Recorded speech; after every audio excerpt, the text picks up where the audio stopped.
If your patients need information about access or adherence and you show them something about awareness, there's a mismatch there. And that's both waste of dollars, right, genuinely, but also waste of their time and their engagement with your content. Better targeting leads to better engagement, and better engagement will lead to better understanding of patients and physicians, which then becomes a really exciting cycle.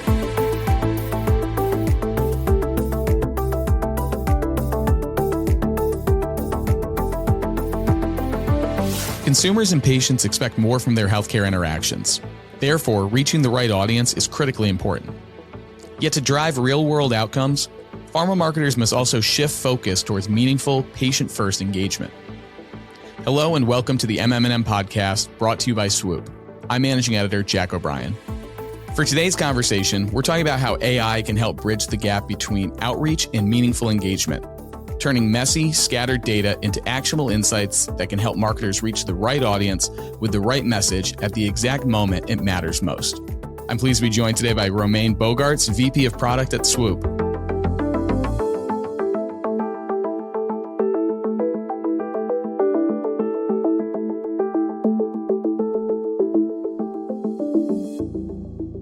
Romain, welcome to the show. It's wonderful to meet you. How are you doing today? I'm doing great. Thanks for having me. I'm really excited to chat with you. I have to admit, before we start the conversation, I did not plan this. I am wearing my Swoop socks that I got at the event that y'all had at South by Southwest. So this is kind of serendipitous in that way. I didn't mean for it to happen that way. It's a good sign, I guess. Are you wearing the black ones or the gray ones? I think they're the gray ones. I didn't bring the cowboy hat that I got there. That could have added something for the visual portion of this conversation, but I digress. I want to give you the opportunity to introduce yourself to our audience and share a little bit about your role. Like, people hear VP of Product, they're like, okay, what does that mean? What does that all factor into at Swoop? Sure. So I lead the product team at Swoop. In simple terms, I help pharma marketers improve their targeting and their engagement with patients by building the solutions. So actually engineering the things that Swoop commercializes to pharma.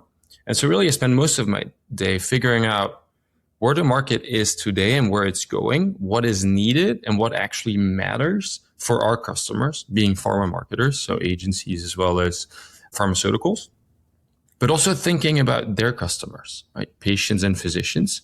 And then building the right solutions that actually move the needle. It's really important for us at Swoop to build things that actually have a business impact, not just fuzziness. And I know we'll talk a little bit about AI, and I think that's an important thing that we both talk through, is when does it really matter? When does it actually move the needle and have a positive business impact? So yeah, that's really my job, is sort of figuring out what we should build next at Swoop to improve pharma marketing. That's quite the remit to have. And I want to get into was essentially a basic question, but I know one that comes up in a lot of conversations I have, certainly with brand side folks and agency folks. It's like, what do you think is the best way for brands to be able to activate patients today? There's so many different touch points, and obviously there's been this ongoing consumerization of healthcare. When you think about the best way or the most effective way, what comes to mind? A lot comes to mind because there's just a lot of options, right? And I think there is no best way. I think that's the starting point. It's sort of understanding one's limitations. There is no one playbook. There is no one thing to do that's better for you. It really depends on your brand, on your patients, on your physicians, on what you're trying to achieve. And so I think it really starts with the real business problem. Don't start with the channel, oh, we should do stuff on TikTok, or don't start with a buzzword, oh, we should leverage AI, or we should use real world data. No, start with a real business problem. Do you have an awareness problem? Do you have an education problem? Does it take a long time to get a diagnosis? Is it a very competitive market? Do you have an adherence problem? Do patients have an access problem, right? And so hopefully, usually you have one of those or maybe a few of those. But too often people start thinking about inventory or technology rather than really starting with that problem. And once you have that problem, you can map the action that your audience should take to solve that problem, right? So if you have an awareness problem, well, you want your audience to get educated. And now we're going to start to talk about how and what kind of messaging you'll use and build out to educate those patients. And then who should be getting that education and that messaging and who should read that to solve which barriers. So now you've defined your audience, and now you figure out where they live, where they spend their times, right? It being on TikTok or it being on other channels, social media, etc. But so we often start with the technology or the channel. We get really excited about these new things, which is fair. But at the same time, we should really start from the real business problem and then trying to understand which actions folks need to take and who these folks are, right? Patients, physicians, or others, and map that all together. And that's really the journey of a marketer. And that hasn't really changed that much. But often we get tripped up and excited about the new shiny thing. There are new shiny things that are really helpful. There's ever more channels, as well as AI, which sort of speeds things up. We can get messaging out much, much quicker. We can actually push audiences through many, many more channels than we were able to 10 years ago, 20 years ago, 30 years ago. So AI has its place there. Technology has its place. We're able to do a lot more programmatically. But we can't forget the real business problem. So I think that's sort of, in my opinion, what's most important. And then really thinking about how we'll measure these things, gather data, and have a sort of a full loop. So when I think of the best way for brands to activate, there is no one way, unfortunately, but it's really understanding the business problem as well as the barriers for your actual patients and orchestrating all of that together. And I want to pull on that thread a little bit in terms of targeting too. You talk about not being, it's human nature to be distracted or entranced by the shiny object. But when it comes to actually targeting your audiences that you're trying to reach, what are some of the best ways to go about doing that? Yeah, I think that the trend that's been over the last couple of years, maybe a decade, it's moving away from sort of cheap proxies, right? From lookalike models or broad demographics saying, oh, let's target, women over 35 or people 18 to 24, or sort of what I would call loose signals, things that are relevant but sort of weak. And so we're shifting, and that's still being shifted. But while we shift that mindset of loose signals, we also have more and more privacy concerns, rightfully so, and more channels. And so you get these sort of multiple forces that lead us to pressure to be more privacy centric, as well as higher performance. And those things sometimes feel like they're opposites. How can you be more privacy safe as well as high performing? But I don't think they are. I think you actually can, working with the right vendors, with the right strategy, be more precise in your advertisement, as well as more privacy safe. It's not an impossible thing to do. And that's where the world is actually sort of going. So when we think about targeting changing, that's where it's going. Better targeting also leads to better engagement, right? So for example, if per the earlier point, if your patients need information about access or adherence and you show them something about awareness, there's a mismatch there. And that's both waste of dollars, right? Genuinely, but also waste of their time and their engagement with your content. And so better targeting leads to better engagement, and better engagement will lead to better understanding of patients and physicians, which then becomes a really exciting cycle.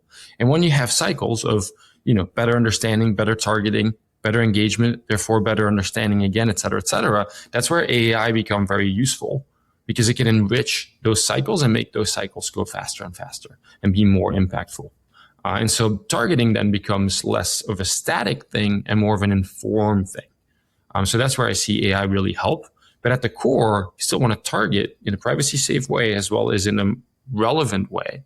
And then once their patients or physicians have been targeted, you want to engage them. And thereafter, understand the impact more.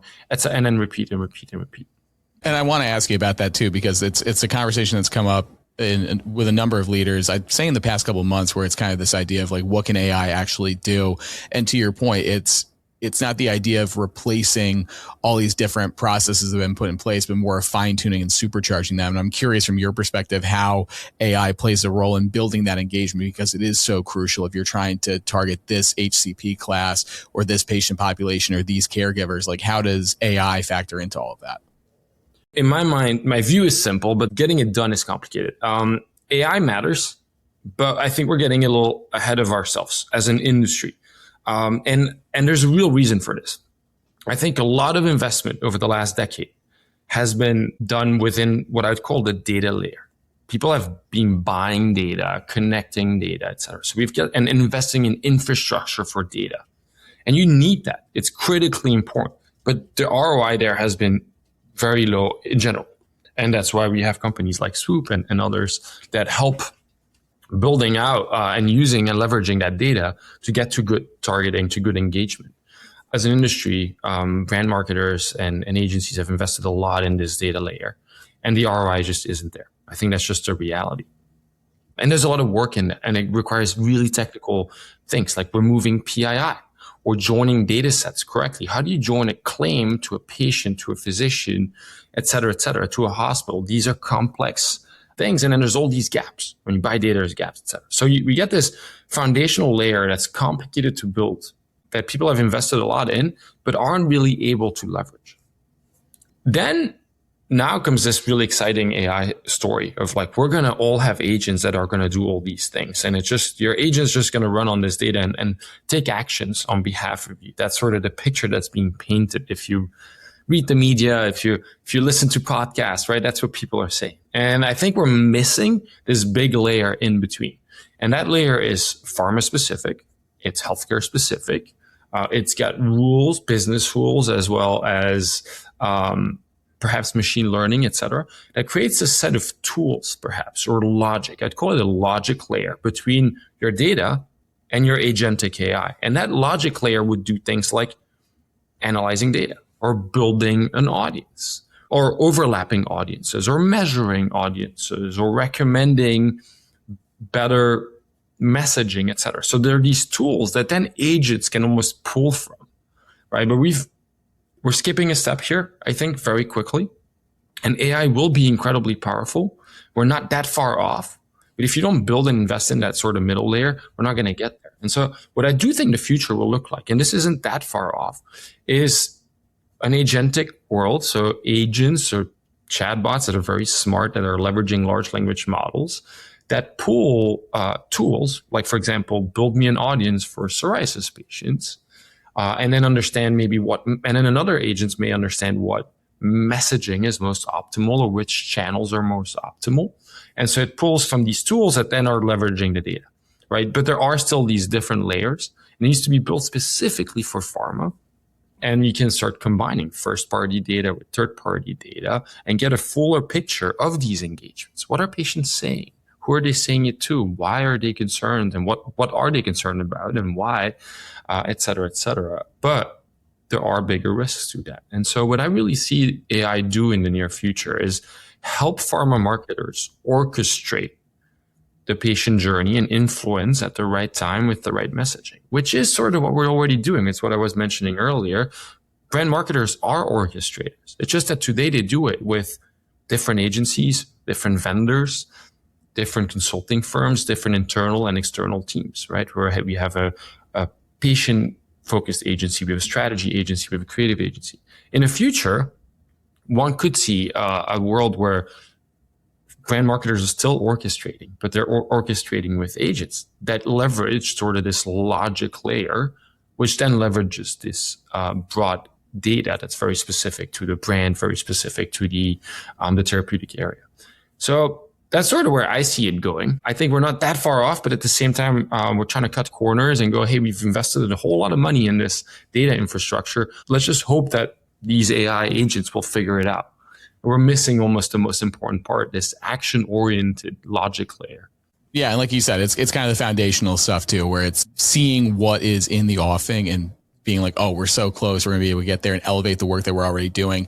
But you have to have that layer that's already in existence, that you have the foundation to build off of. And you talked a lot about where AI is going on an industry level, but I'm curious, kind of to wrap up the conversation here, where you see Swoop going in that dynamic too. Obviously, you have to be by the side of your clients and their clients. Like, where do you see Swoop in maybe the next 2 to 3 years? Yeah, so as I said, I've seen the last 2 or 3 years, 2 big trends, and there's maybe 3 actually. So there is more dynamic media buying and programmatic explosion and video explosion that's programmatic, so connected TV, et cetera. And we're seeing more channels. I expect that to continue. Another big shift, I think, has been, obviously, we're introducing more and more AI in the world, but that hasn't really come just yet, I think, in our pharma marketing world, or just very, very little, maybe, right? Internal stuff, internal tooling. And the third one is privacy. These things I don't expect to change. I think we'll see more and more dynamic targeting across programmatic and across more and more channels.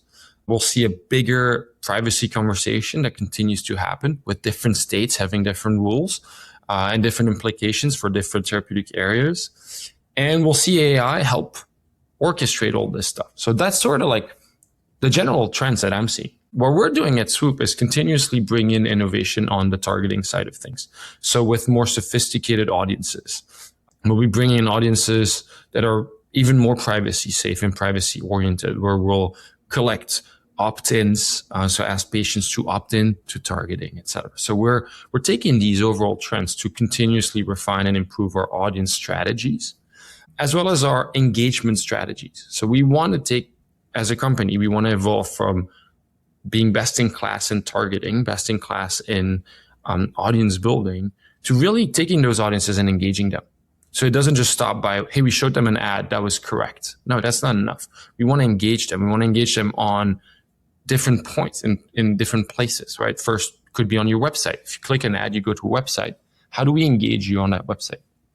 Perhaps you go to a patient community, a digital community, and you're engaging with other patients. Can we keep targeting people and help brand marketers target folks in a more efficient way, as well as engage them? Where I see AI come in is leverage the data from both the signals of targeting, why we've built an audience and how an audience is reacting, to really connect that to the engagement. What are they asking when they go to a website? What are they looking for? What are the things that they're discussing with their peers? And often pharma marketing is missing some very important conversations about the day-to-day life. People actually care about, what food should I eat? Or why don't I have a sense of smell? Or can I go on vacation? Or why do I have a rash? Or am I having sort of extra stress and other things? There's all these little daily life things that we're missing as pharma marketers that are really important for patients' lives as well as for patient outcomes. And so maybe my wish is to see pharma marketing go from focusing on maybe clicks and impressions and advertisement technology metrics to real patient outcomes, really caring about patients getting better. And so I think Swoop's roadmap is keep being the leader in targeting, get better at it, and be more privacy safe when needed, and engage patients in a more efficient way and collect some of that data to help the whole loop and connect the two. So that's really where I see us going. Well, it's an exciting time, certainly for AI, but like you said, at the end of the day, it's all about improving patient outcomes. And obviously that's been the mission for Swoop for so many years and their clients. So it'll be something we'll be paying attention to. But Romain, really appreciate you coming on the podcast and sharing all your thoughts about this ongoing revolution and obviously where your company factors into it. Look forward to having you on the show again sometime down the line. Awesome, Mano. Thanks for having me.